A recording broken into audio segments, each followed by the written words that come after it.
And speaking of maybe that left hip isn't working, that I'm gonna bring that into our next question about buttwink, which is such a fun word.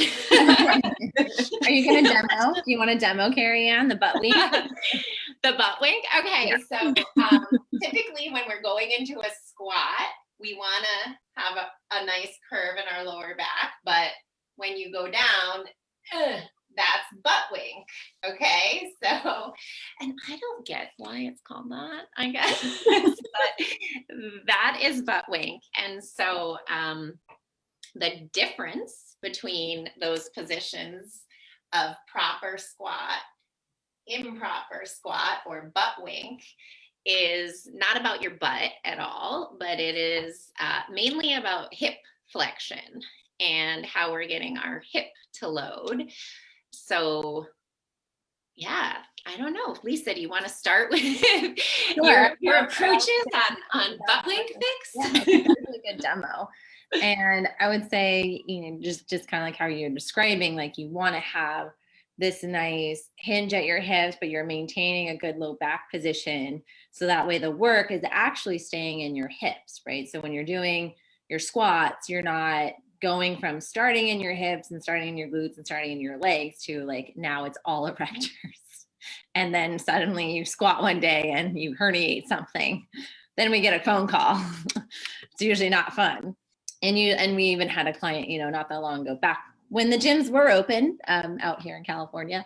He would come in, he had put his gym routine on hold for a little bit, started feeling a bit better. So then he went back and did the same routine and came back in and said his, back started hurting again. So then I was like, okay, why don't you show us what you're doing? And he could actually like maintain a pretty decent position for a little bit. And then as he got a little bit lower, you would just see like that butt tuck under, those knees come forward, and then suddenly it's all lower back to get in there. So I think the question was like, how do we approach that? Or how can we help with that, right? How can we help with so yeah, so helping with the butt wink is first we want to determine like what is really causing that limitation in the pelvis. Like why are you able to maintain it for only a certain amount of time and then suddenly you're going into this posterior tilt? So similar to like our last question, we want to zoom out, look at the whole thing, because a lot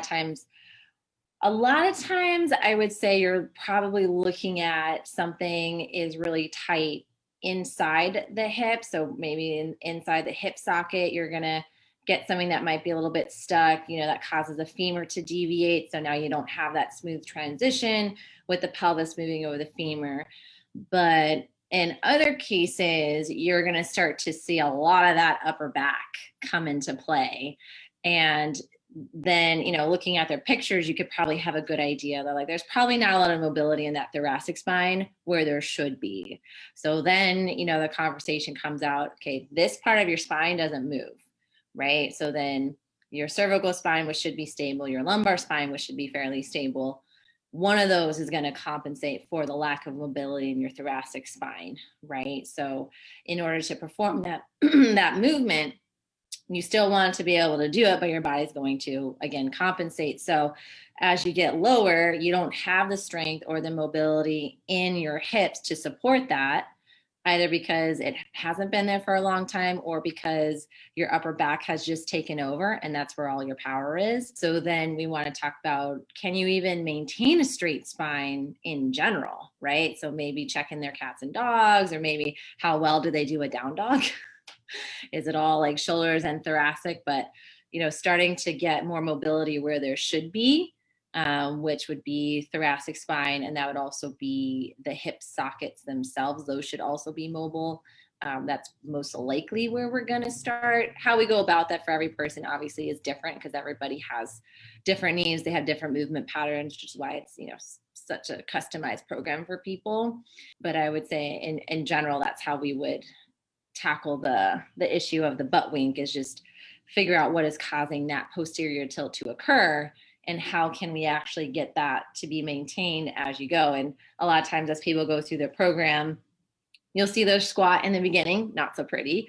Give it a couple of weeks, making sure they're diligent with their exercises, their form is able to get a lot better, and then their performance or how much they're able to actually squat gets a lot better as well.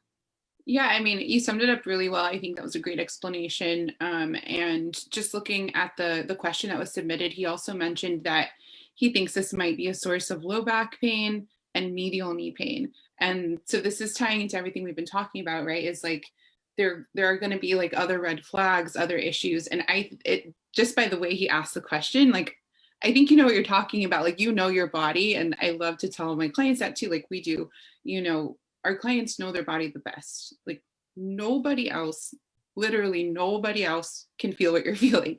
So if you think there's a connection, you're probably right. You're probably onto it. And then just describing like the butt wink and how there's that posterior tilt. I could absolutely see how that could lead to stress in the knee, medial knee, and low back pain. And so it's important to start to, you know, with your therapist, to start to connect those dots and try to understand like what's that story, what's the relationship in your body that has like a weak link, like why is that breaking down? Because just like Lisa was explaining, the mobility in the spine, like the way your femur moves in the hip socket is the start of a chain, right? The pelvis has to react, the lumbar spine has to react, and then the domino effect up to the thoracic spine, even to the shoulders, and then the other way down too, right? From the hip, the femur is also part of the knee joint, which maybe not for this person asking the question, but that might mean then other like foot and ankle pain, you know. And then I'm also curious, I wonder if this is something that either he or other people maybe feel like you feel pain on one side and not the other. Then when you look at the squat, you can see like, okay, are you having a harder time hinging at the hip with one hip versus the other? So then your load shifts to the one that can do it better, and then that side ends up hurting. So yeah. There's so many different ways that this could go, and so we really want to get to the root of the person in front of us. But I think he's on it. I do think that if he's having trouble squatting, that is probably telling you that there's an issue with the hip function that's leading to the low back pain, that's leading to the medial knee pain. I think it's all connected. Yeah. And I think one other quick point on that is maybe something this client can do is actually set up his phone or set up a camera to get different angles. So maybe he's watching himself from the front, from the side, from the back. Mm-hmm. And, you know, not to get too close, but actually like zoom out so you can actually see your whole movement. And I bet there's a foot that turns out more, a knee that might dive in a little bit more so than the other one.